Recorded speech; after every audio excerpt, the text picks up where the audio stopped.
આગળ સમાચારમાં વાત કરીએ તો સમાચાર આણંદથી સામે આવી રહ્યા છે। મહત્વપૂર્ણ સમાચાર આણંદથી સામે આવી રહ્યા છે। કહી શકાય કે આણંદ ખાતે હિટ એન્ડ રન કેસમાં કોર્ટનો મહત્વપૂર્ણ ચુકાદો સામે આવ્યો છે। તો અકસ્માત સર્જાનાર કારના ચાલકને 5 વર્ષ સખત કેદની સજા ફટકારવામાં આવી છે।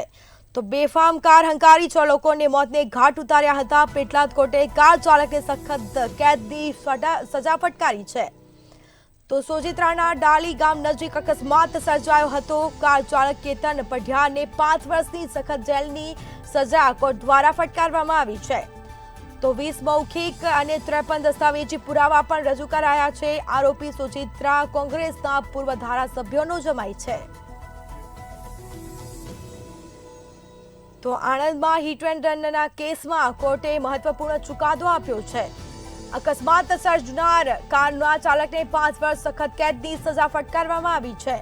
તો બીજી તરફ બેફામ કાર હંકારી ચાલકોને મોતને ઘાટ ઉતાર્યા હતા। પેટલાદ કોર્ટે કાર ચાલકને સખત કેદની સજા ફટકારી છે।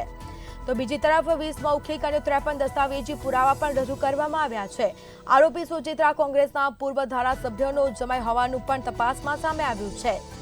તો કાર ચાલક કેતન પઢિયારને 5 વર્ષની સખત જેલની સજા ફટકારાઈ છે।